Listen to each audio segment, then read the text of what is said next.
Walk with me, I'll take you to the portal or whatever.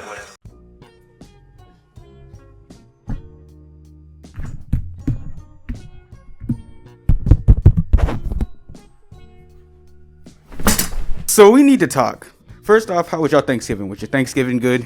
Did you eat a lot of food? Did you fill your stomachs up? I really hope you did, because for today's video, we gotta have a little intervention. Now, no, it's not because we gotta talk about how you ate all of the turkey and all of the mac and cheese from me. No, I'm gonna handle it at a different time with much more reasonable methods. No, for today, we have to talk about the music community, you, and me. And I mean, this conversation is mainly going to be sparking off of the fact, yes, from that Tyler the Creator interview in which he was talking about how things were more performative within the music community and how people only liked albums just because, you know, it was seen as trendy. Now, do I agree?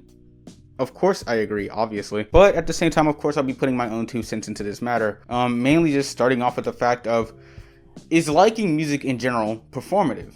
No, it's not. Of course not. You can like whatever you want. Nobody's going to stop you from doing that. I mean, of course, music taste is subjective. People like different things, whether it be older music or newer music. I mean, just look at my bullshit ass posters on the wall. You know what I mean? I mean, one of my more favorite albums of the 2020s was Floating Points, and then one of my more favorite electronic artists of all time was Huerco S. You know what I mean? Not everybody knows about that shit, but hey, I fuck with it, so it's like whatever, right? And then, you know, with the music community, you know, as time has gone by, people's music tastes have only gotten more eclectic. So of course, people are gonna like different things as much as they're gonna like the more trendy things. That's just what it is. But then, of course, we have to talk about the Tyler the Creator interview in which he talked about how a lot of people like certain things just because it's performative, and the whole concept of like top 10 list and, you know, having your topster charts of like, oh, here are all my favorite albums, and then it's just Yeezus and next to Radiohead or some bullshit. You know what I mean? We got to talk about that, right?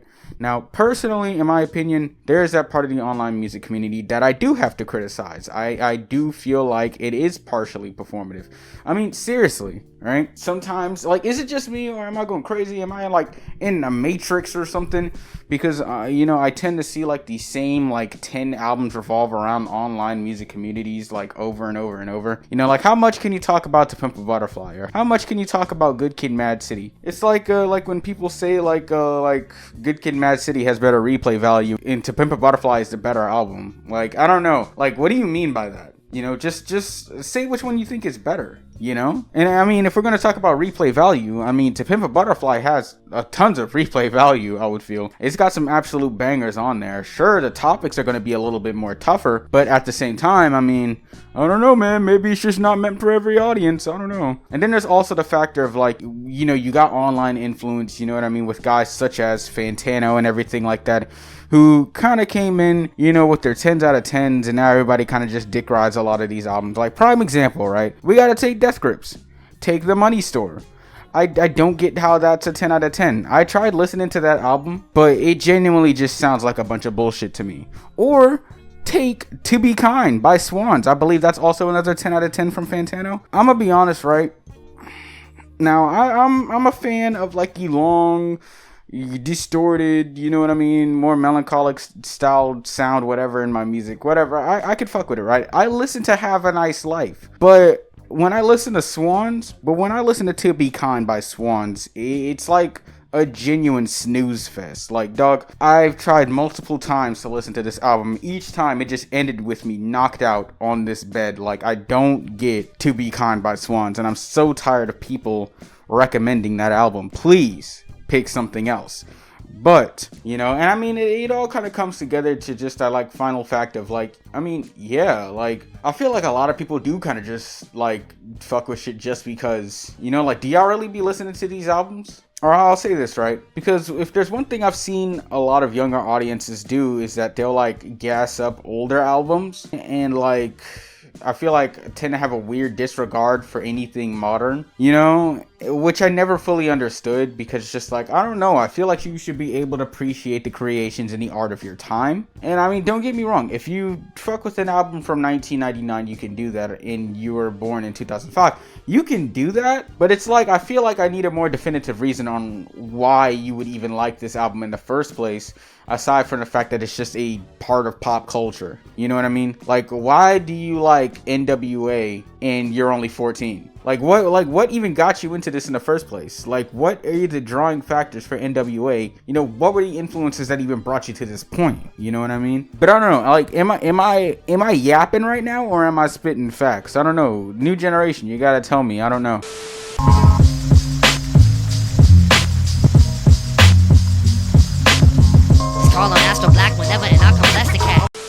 It's just because the influences within the community are like the major factor of that, I feel like, you know, because if you remember my other video I made, it was talking about how just rating music with numerical value is dumb, and just listen to their songs anyways, because none of it actually matters. But the thing is, you know, nobody's ever actually going to listen to that kind of advice.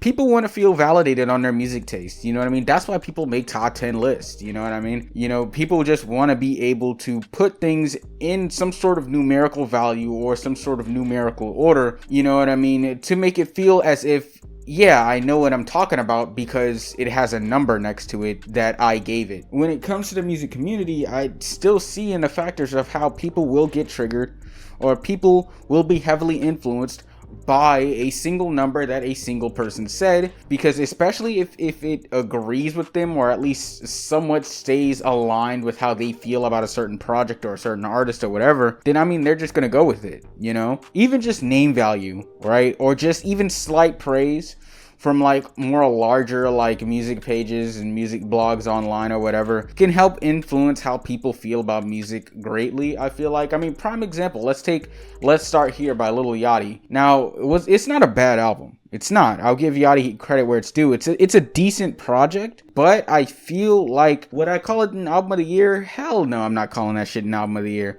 It's cool though, I guess. I mean, he tried, you know? I mean, at least he did something a little bit different. It brought him back into the mainstream, which was cool. But at the same time, I don't know. I mean, I feel like if you took Lil Yachty out of it, I don't really think anybody would have gave a shit, you know? And the same thing could be said for the recently released Andre 3000 album, which is his first ever solo album he's ever dropped. Yeah, it's literally just flu ambient music, you know what I mean? But like, bro, but the amount of cock gobbling that the internet is doing for this album and for Andre 3000 right now is insanely annoying.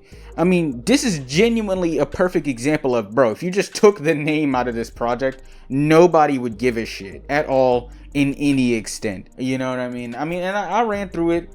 Now, as an avid listener of ambient music and these kind of stuff like that, I'm gonna be honest, this album wasn't really all that crazy. It had little spurs at the moments. There was like maybe 2 tracks and I was like, oh, okay. But I'm gonna be honest, I didn't. It was whatever. You know, it was whatever. It kind of passed over me. I feel like I've heard better, you know. But of course, you know, you got people like Pitchfork who's like, oh yeah, we're just gonna give it best new music of 2023, which is like absolutely insane to me. Because it's just like, how'd you even get this to best new music? You know what I mean? And I think that's what a lot of people were also realizing too. Except for maybe Rap Talks on Twitter, aka SK. I'm sorry I'm calling you out, man. But if you ever say that album was like the equivalent of listening to C418 Minecraft soundtrack, bro, I'm gonna break in your house and steal all your shit. Don't ever do that again. I feel, and then what kills me also about Pitchfork is the fact that they had the audacity, right, to put this album in the hip-hop rap category, which I feel was just absolutely comical. Of course, everybody got mad at it, because I think that kind of basically goes to show the public perception that black artists tend to have within the music industry if they're not making hip-hop and R&B. You know what I mean? We're not here to talk racial politics on music, all right? We're here to talk about the influence that pop culture has created for music and how it's greatly affected people's music tastes, into the fact of, is it really genuine or are y'all just following the trend? And I mean, of course, you know, I said before, you take the numerical value out of things, you know, all it just takes is a couple words of praise from a couple, you know, Twitter pages with over 15k followers, or a couple IG pages like Sleeping on Gems or some bullshit, to be like, oh yeah, this album's legit, man. You know, this album's so cool. Take the whole Yeezus inspired thing. Sometimes I really do got to sit down and listen to some hip hop heads and think like, I just want to ask them, have you ever listened to anything else in your life? And it's like, if you didn't, that's cool.